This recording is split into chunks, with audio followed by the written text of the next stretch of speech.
ক্ষমতাচ্যুত আওয়ামী লীগের নেতাকর্মীদের ওপর হামলাকারীদের আইনের আওতায় আনবে সেনাবাহিনী। যৌথ বাহিনীর অভিযানে আটক যুবদল নেতার মৃত্যু। এই খবরটা এমন সময় আসলো যখন সেনাবাহিনীকে ম্যাজিস্ট্রেসি পাওয়ার দেওয়া হলো, অর্থাৎ বিচারিক ক্ষমতা দেওয়া হলো। কারণ সেনাবাহিনী কোন রাজনৈতিক দল ছিল না, বিএনপি ছিল না, জামাত ছিল না। বাংলাদেশ সেনাবাহিনীর কমিশনপ্রাপ্ত কর্মকর্তাদের সারা দেশে বিশেষ নির্বাহী ম্যাজিস্ট্রেটের ক্ষমতা দিয়েছে সরকার। কি কি করতে পারেন আসুন জেনে নেওয়া যাক। প্রিয় দর্শক, চলে আসলাম নতুন কিছু আপডেট নিয়ে। আজকে যে ভিডিওগুলো সবচেয়ে বেশি ভাইরাল হয়েছে সোশ্যাল মিডিয়াতে, সেই সব সংবাদ পেয়ে যাবেন একসাথে। দর্শক, আপনারা ইতিমধ্যে অবগত আছেন যে বাংলাদেশে সেনাবাহিনীকে ম্যাজিস্ট্রেটের ক্ষমতা দেওয়া হয়েছে। তারা দেশের কি কি করছে কিংবা শেখ হাসিনাকে নিয়ে বর্তমানে কি হচ্ছে সবকিছুর আপডেট পেয়ে যাবেন এই ভিডিওতে। চলুন আর কথা না বাড়িয়ে জলদি ভিডিওতে একটি লাইক দিয়ে ভিডিওটি দেখতে থাকুন। ক্ষমতাচ্যুত আওয়ামী লীগের নেতাকর্মীদের ওপর হামলাকারীদের আইনের আওতায় আনবে সেনাবাহিনী, এমনটাই প্রত্যাশা গণ অভ্যুত্থানে পতন হওয়া দলটির। বুধবার সকালে দলের ভেরিফাইড ফেসবুক পেজ থেকে এই ধরনের একটি স্ট্যাটাস দেয় আওয়ামী লীগ। স্ট্যাটাসে বলা হয়, আমরা সারা দেশ থেকে খবর পেয়েছি বেশিরভাগ থানায় আওয়ামী লীগ নেতাকর্মীদের বাড়িঘর হামলা ও লুটপাটের বিষয়ে সাধারণ ডায়েরিও করতে দেয়া হয়নি। যেহেতু সেনাবাহিনীকে ম্যাজিস্ট্রেসি ক্ষমতা দেওয়া হয়েছে, তাই এই অপরাধ থামাতে এখন সেনাবাহিনীর কাছে অভিযোগ দেওয়ার বিকল্প নেই। ক্ষতিগ্রস্ত সবাইকে তাদের পরিবারের সদস্যদের মাধ্যমে নিকটস্থ সেনা ক্যাম্পে সন্ত্রাসীদের নাম উল্লেখ করে লিখিত অভিযোগ জমা দেওয়ার নির্দেশ দেয়া হয় ওই স্ট্যাটাসে।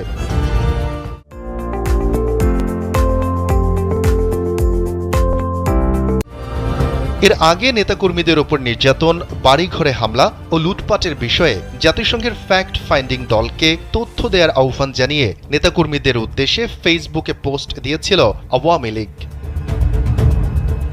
মঙ্গলবার জনপ্রশাসন মন্ত্রণালয়ের এক প্রজ্ঞাপনে সারা দেশে সেনাবাহিনীকে বিচারিক ক্ষমতা দিয়েছে সরকার। আগামী 60 দিন সেনাবাহিনীর কমিশনড অফিসাররা এই বিচারিক ক্ষমতা পাবেন। এর ফলে ভ্রাম্যমাণ আদালত বসিয়ে অপরাধীকে সাজা দিতে পারবেন তারা। এ প্রসঙ্গে আন্তঃবাহিনী জনসংযোগ পরিদপ্তরের পরিচালক লেফটেন্যান্ট কর্নেল সামিউদ্দৌলা চৌধুরী কালবেলাকে বলেন, আমাদের এই আদেশ দেয়া হয়েছে এবং সে অনুযায়ী কাজ করব। তিনি সবার সহযোগিতা চেয়েছেন।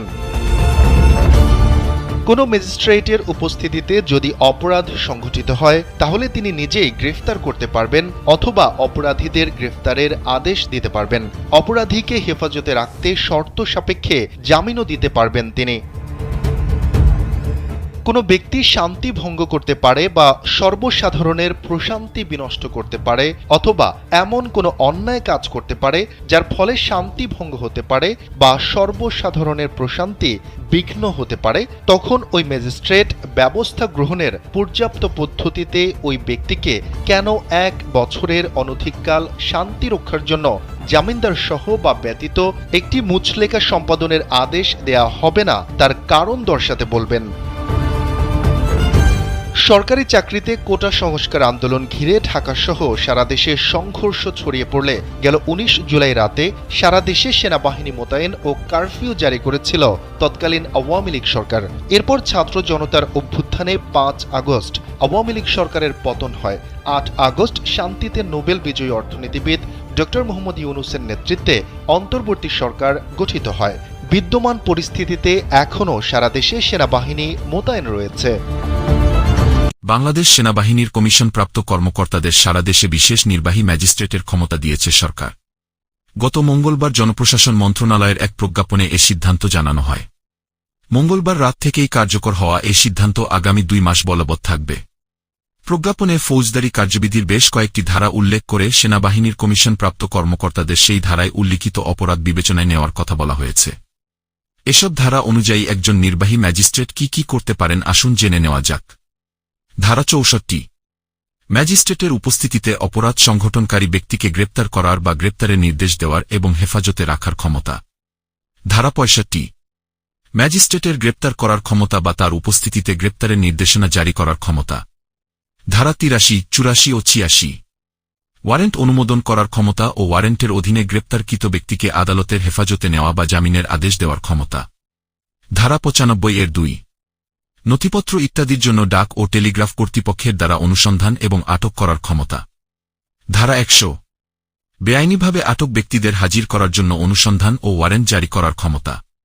ধারা 105, সরাসরি তল্লাশি করার ক্ষমতা বা নিজের উপস্থিতিতে যে কোনো স্থানে অনুসন্ধানের জন্য সার্চ ওয়ারেন্ট জারি করার ক্ষমতা। ধারা 107 শান্তি বজায় রাখার জন্য মুচলেকা দেওয়ার আদেশ দিতে পারেন। ধারা 109 ভবঘুরে এবং সন্দেহভাজন ব্যক্তির ভালো আচরণের জন্য মুচলেকা দেওয়ার আদেশ দিতে পারেন। ধারা 110 অভ্যাসগত অপরাধীদের ভালো আচরণের জন্য মুচলেকা দেওয়ার আদেশ দিতে পারেন। ধারা 126 ভালো আচরণের জন্য যে ব্যক্তি জামিনদার হয়েছেন তাকে অব্যাহতি দিতে পারেন। ধারা 127 বেআইনি সমাবেশ ছত্রভঙ্গ করার আদেশ দানের ক্ষমতা।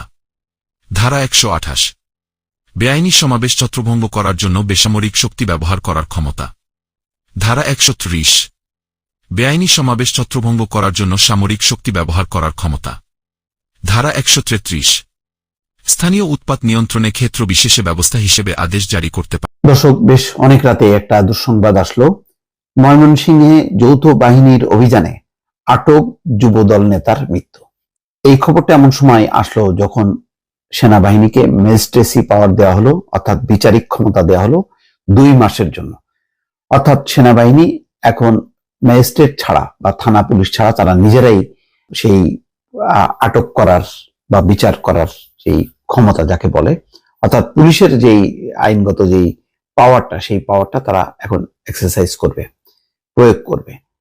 আপনারা জানেন যে কোনোভাবেই আইন শৃঙ্খলা পরিস্থিতির উন্নতি হচ্ছিল না এবং সারা দেশ থেকে যে খবরাখবর আসছিল সেই খবর তো আছেই, অনেক খবর আসছিল না। সেই সব দুঃখজনক খবরাখবর আসছিল যে অন্তর্বর্তী। দর্শক, এতক্ষণ আপনারা দেখতেই পেলেন যে কি হচ্ছিল। দর্শক, এই ভিডিওগুলো নিয়ে আপনাদের মতামত অবশ্যই কমেন্ট বক্সে জানিয়ে যাবেন। আর পরবর্তী ভিডিও দেখার আমন্ত্রণ জানিয়ে এখনকার মতো বিদায় নিচ্ছি। আল্লাহ হাফেজ।